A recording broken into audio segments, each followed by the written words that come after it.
guys, today I'm going to be doing a tag video. This is going to be the perfect palette tag, which actually went around like 2 years ago, and I did a variation of it. I did my perfect palette tag, which was basically picking out my favorite colors for what I would consider my perfect palette. I'll leave that linked here if you guys want to check that out.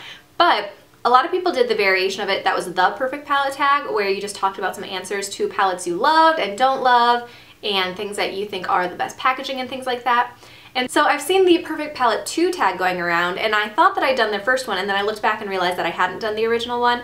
So I decided I'd go back and do the Perfect Palette tag, which I was reminded of by Robin's Cup of Tea, and I will leave her channel link down below if you guys are interested in checking it out. But I thought I'd go in and answer these questions about palettes, and then I will do the second one also. So the first question is the best packaging, and I would have to say I love the Too Faced packaging. So this is the Too Faced Naturalized palette, but all of these little palettes that are in the nice little metal tins I love, and I think they're just really helpful. They have the little packet tucked into the mirror so that you don't lose it with the rest of it. It's nice and compact and travel friendly. The shades that you're more likely to use are the biggest shades, which is really nice. It's nice and tin and durable. It's got a magnetic closure that opens easily, but it's not going to be like a major pain if you put it in a travel bag. And these are just nice, I think. The Peanut Butter and Jelly palette just came out recently, and I think I need to buy it. I don't need to buy it, but I want to buy it. And it comes in the same packaging, and this is just my favorite. I also have a bigger version of it as well. This is the Too Faced Sephora palette, which I will mention for another answer, but I just really like this tin magnetic packaging. I think it's nice. The next question is the best color payoff, which I would have to say is the Lorac Pro palette. So for the Lorac Pro palettes, they are both super pigmented. They tend to be a little bit powdery, but I think the color payoff is totally worth it. So this is the Lorac Pro 2 palette. If you just like stick your hand in just very lightly, they come off very nicely. Nectar was a bad choice, okay. They come off very nicely, and they are just super pigmented, and they swatch really well. That's just one swipe with each of them.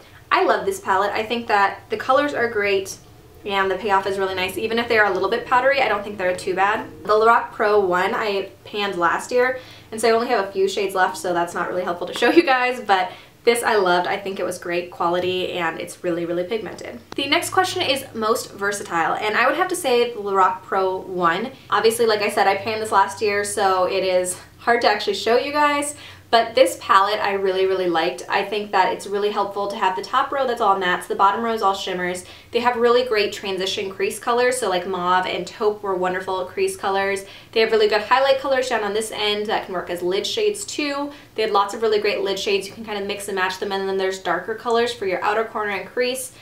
Sable I use all the time in my brows now, and I love it. I just think this is a wonderful palette, especially for beginners, and it's cheaper than the Naked palettes, but it works super well, and there's a lot more shade variety for you to choose from. So I absolutely love this palette. I think this is totally worth it. The next question is best for travel, which I have to say again, I go with the Too Faced Naturalized palette. I think that this is really nice to take with you because it is nice and compact. It's small enough to stick in a makeup bag and not be a nuisance. But then if you look at it, it's also got some nice matte colors. So like it's got nude and cashmere bunny and espresso that are all kind of matte colors. Heaven's a matte color, but you also have some colors that look nice on the lid, like Honeybee and Silk Teddy. This is just a perfect travel palette for me that works really well because it's so small, but it also has great everyday colors that you can use. You could make it more dramatic if you really wanted to with some of those colors. I don't tend to do that, but you could if you really wanted to. So I just think this is a great travel palette, and it's just so nice and small and compact. The next question is biggest regret, and as I thought about it, I have one palette that I don't use very often, but I wouldn't consider my biggest regret. As I looked through my palette drawer, a lot of them I use all the time, and I really like them. But one that I just forget that I have is the Too Faced Love Sephora palette. So this was supposed to be like a 15th anniversary one. I bought this a few years back, probably at least 2 or 3 years ago. And the packaging is super cute. There's nothing wrong with this palette. I never reach for it, and honestly, the colors I don't tend to go for. So it's got the Chocolate Soleil bronzer, which I should actually break into and use that a little bit more. And then it's got the Sun Bunny bronzer here. It's got a blush. It's got a little blush brush. And it's got some pretty colors, but I just don't tend to reach for these. Like these colors over here, I don't tend to go for. These colors here, I don't tend to go for. I went for this for a while. But just overall, I don't reach for this palette very often, and I feel like it was like $40 maybe. It was kind of expensive, and I just don't reach for it. I don't appreciate it very much, honestly. I forget that I have it. Like when I looked at my drawer, I was like, oh yeah, I had that palette.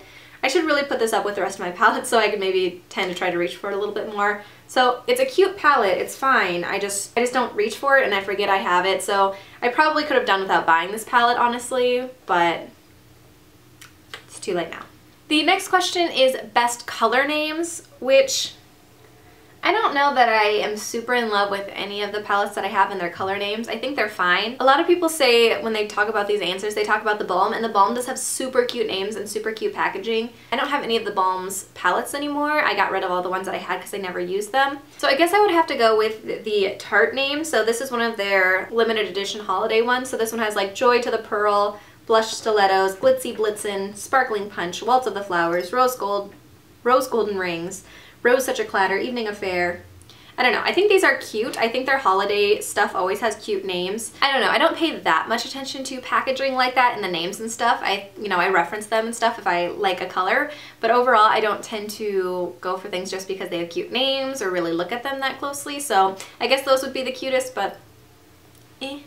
Right, the next question is least used, and I would have to say for this one, it's the Urban Decay 15th Anniversary palette.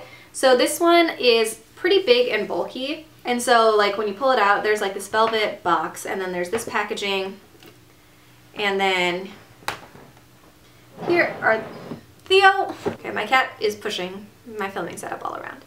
So these, I'm sorry it's so reflective, these are the colors which are super bright, and it's not that this is a bad palette, that's why I didn't name it as my most regretted. I'm glad that I have it because they just released a new one that's similar to this that I probably would have gotten if I didn't have this one already. But I just don't tend to reach for it. A lot of the colors are ones that I don't tend to go for, like Deepened and Evidence down here, these blues I don't tend to go for. Blackout and Ace I don't tend to go for. Junk Show.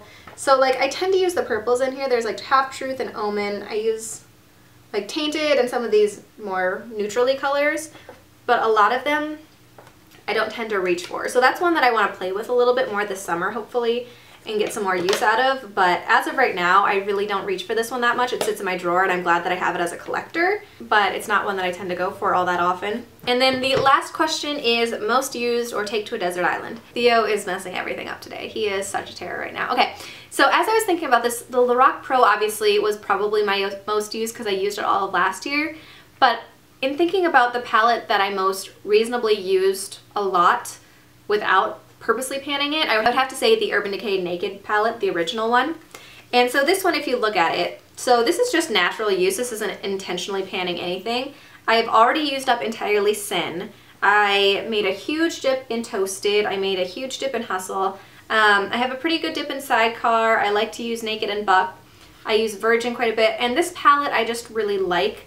It's really a beautiful palette in itself, and it has really pretty colors. It has some matte colors that you can use. Sidecar is beautiful all over the lid as long as you try to use a glitter glue on top of it, because otherwise it falls out everywhere. But I just think this is a really pretty palette, and this was probably the one that I used the most without intentionally panning. And it's just a really good palette. I really liked it. I used it for my wedding. I use it for a lot of everyday looks. I used it for my friend's wedding. I just use this one a lot, and used to use it a lot anyway. And I really like this one. It's a great palette. It's a great starter palette, I think, especially if you just like the neutral colors. So that is it for the perfect palette tag. I would love to see your guys' answers down below if you don't make videos, or if you filmed this video before, I'd love to see that in the comments as well. I'd love to go check it out. I hope you guys enjoyed this video, and I'll see you in my next one.